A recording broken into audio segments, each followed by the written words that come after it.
Population management పై draft policy రూపొందిస్తున్నట్లు ముఖ్యమంత్రి చంద్రబాబు ప్రకటించారు. ఇప్పటి వరకు కుటుంబ నియంత్రణకు ప్రాధాన్యత ఇచ్చామని ఇప్పుడు పాపులేషన్ మేనేజ్మెంట్ గురించి చర్చించనున్నట్లు సీఎం తెలిపారు. అసెంబ్లీలో ఆయన మాట్లాడారు. రాష్ట్రంలో ప్రస్తుతం సంతానోత్పత్తి రేటు 1.5% ఉందని, ఇది 2.1%గా ఉంటే సుస్థిర ప్రగతి ఉంటుందని చెప్పారు.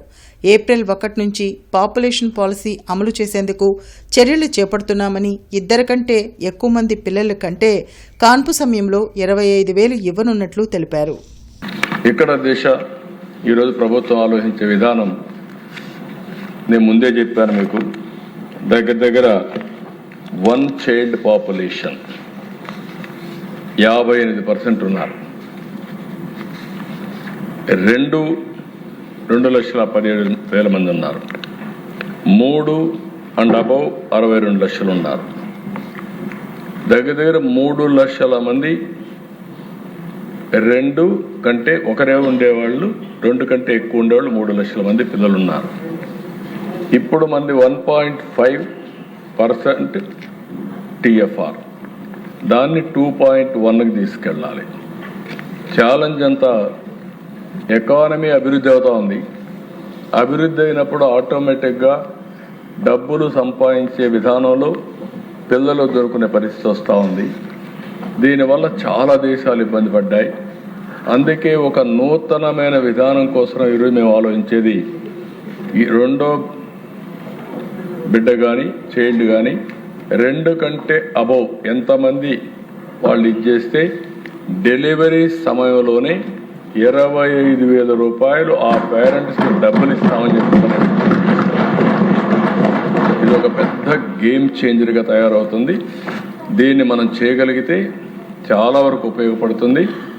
ఇంకొక పక్కన ఇది కాకుండా మీరందరూ ఆలోచించినప్పుడు ఎవరైతే గవర్నమెంట్లో పనిచేసే వాళ్ళందరికీ భార్య భర్త ఈక్వల్ పేరెంటింగ్ అది చేయాలనుకున్నప్పుడు మగవాళ్ళకు కూడా రెండో బిడ్డ అయితే 1 నెల అదనంగా పేరెంటింగ్ కోసం లీవ్ గ్రాంట్ చేస్తాం.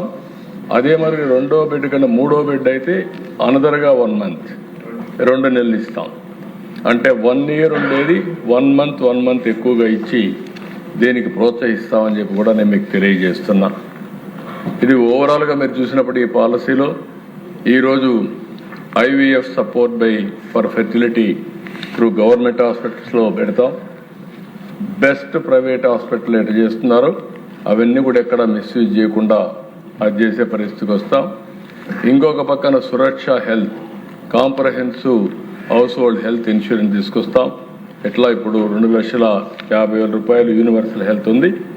దీనికి అవసరమైతే ప్రత్యేకంగా తీసుకురాలు కూడా తీసుకొస్తాం. వెల్నెస్ లీవ్ ఒకటి నేను చెప్పాను, రిటైర్మెంట్ ఎంప్లాయీస్ అందరికి ఇచ్చి ఒక 50,000 ఖర్చు పెట్టి ప్రివెంటివ్ హెల్త్ అవేర్నెస్ తీసుకొచ్చి వాళ్ళ సర్వీస్ కూడా ఉపయోగించుకుంటాం. ఇది ఓవరాల్గా ఇది ఒక పాలసీ కింద తీసుకొని ఈరోజు ఇవన్నీ కూడా డిబేట్ చేయాలని చెప్పి నేను మిమ్మల్ని కోరుతున్నా. దీనిపైన ఒక డాక్యుమెంట్ కూడా తయారు చేశాం. ఆ డాక్యుమెంట్ మీకు అందరికీ ఆన్లైన్లో కూడా పెడుతున్నాం. ఆన్లైన్లో పెట్టి చాలా డీటెయిల్స్ అన్నీ ఉన్నాయి. ఒకసారి మెంబర్స్ అందరూ కూడా చదివితే మీకు కూడా ఐడియా వస్తుంది. అవసరమైతే ఈ నెలంతా మీ నియోజకవర్గాల్లో ఒక మీటింగ్ ఒకటి పెట్టి ఇప్పుడు ఉండేది ఏమన్నా ఇచ్చాం, భవిష్యత్తులో ఏమి ఇవ్వాలో మీరు చెప్తే ఇంకా మార్పులు ఏమైనా తీసుకొచ్చి అవన్నీ కూడా ఇంటిగ్రేట్ చేసి బై మంత్ ఎండ్ ఒక పాలసీ తీసుకొస్తాం. ఏప్రిల్ 1 నుంచి దీన్ని అమలు చేస్తామని చెప్పి నేను మీకు తెలియజేస్తున్నా. ఇండియాలో ఫస్ట్ టైం ఆ రోజు పాపులేషన్ పాలసీ ఫ్యామిలీ ప్లానింగ్ దానిపైన 97లో మనం తీసుకొస్తే దేశంలో 2000 సంవత్సరంలో పాపులేషన్ పాలసీ తీసుకొచ్చారు. మళ్ళీ తొందరలో మనం పాపులేషన్ మేనేజ్మెంట్ తీసుకొస్తాం అనుకోలేదు. అంత మునిపే 94లోనే 2 కంటే ఎక్కువ పిల్లలుంటే లోకల్ బాడీస్లో పోటీ చేయడానికి అర్హత లేదని పెట్టాం. ఈ ప్రభుత్వం వచ్చిన వెంటనే 2 కంటే ఎక్కువ ఉన్నా పోటీ చేయడానికి అర్హత ఉందని పెట్టాం. తొందరలోనే 2 కంటే తక్కువ పిల్లలుంటే అర్హత లేదని మళ్ళీ ఒక చట్టాన్ని తీసుకొచ్చే పరిస్థితి ఆ డైరెక్షన్లో మనం ముందుకు పోయే పరిస్థితికి వచ్చాం. దానికంటే ముందు ఆ పరిస్థితికి వచ్చాం. అంటే ఏదైనా సరే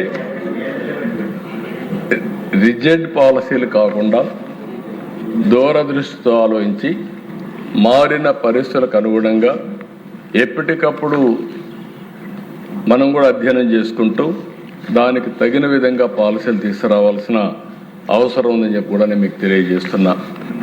ఇది రోడ్ మ్యాప్ కూడా మీరు ఒకసారి చూస్తే అధ్యక్ష, first year 2026 complete Sanjeevani rollout, 5 pillar strategy చెప్పి ఎడ్యుకేట్ చేయడం, అదే మరి పోషణ శిక్ష సురక్ష తీసుకురావడం, పైలట్ కలెక్టివ్ పేరెంటల్ లీవ్ నేను ముందే చెప్పాను. 12 2 పిల్లలైతే 12 నెలలు ప్లస్ 1 నెల, 3 పిల్లలైతే దానికంటే ఎక్కువ ఉంటే 12 ప్లస్ 2 నెలలు, ఈ 2 కూడా ఇస్తాం. మళ్ళీ సమాన బాధ్యత, భార్య భర్త పేరెంటింగ్లో సమాన బాధ్యత తీసుకోవాల్సిన అవసరం ఉంది. ఫేజ్ 2లో స్కేలింగ్ 2 ఏళ్ళ నుంచి 5 ఏళ్లలో మాతృత్వ దాన్ని నేచర్కి తీసుకెళ్ళడం, అదే మరిగా సంజీవని ప్రాజెక్ట్ని మెచ్యూరిటీ లెవెల్కి తీసుకెళ్ళడం, ఈ నానీ కోర్సెస్ ఈవెన్ ఇఫ్ అవసరమైతే గ్రాండ్ పేరెంట్స్ని కూడా పిల్లలను చూసుకోవడంలో నైపుణ్యం నేర్పించడం, దానివల్ల వారసత్వం అటాచ్మెంట్ వస్తుంది, గ్రాండ్ చిల్డ్రన్తో అటాచ్మెంట్ వస్తుంది. అలాంటిది కూడా చేయాలనుకుంటున్నాం. ఎవరైతే ఇంట్రెస్ట్ ఉంటారో గ్రాండ్ పేరెంట్స్కి కూడా వాళ్ళ పిల్లల్ని చూసుకునే నైపుణ్యం వాళ్ళల్లో కూడా నేర్పించాలనుకుంటున్నాం. దానికి ఒక కోర్స్ తీసుకొని ముందుకు పోతాం. ఇంకొక పక్కన స్కిల్లింగ్ కంటిన్యూగా చేస్తూ ముందు పోయే పరిస్థితి వస్తుంది. అల్టిమేట్గా మనందరి ఆలోచన ఒకటే, టీఎఫ్ఆర్ యాజ్ ఆన్ టుడే 1.5. మనం ఇంటర్వెన్ కాకపోతే తొందరలో ఇది 1 అవుతుంది, అక్కడి నుంచి 0.9 అవుతుంది, ఇంకా తగ్గిపోయే ప్రమాదం వస్తుంది. మనందరి గోలు టీఎఫ్ఆర్ ట్రెండ్స్ టువర్డ్స్ 2.1. అది 10 ఏళ్ళు పడుతుందా, 15 ఏళ్ళు పడుతుందా,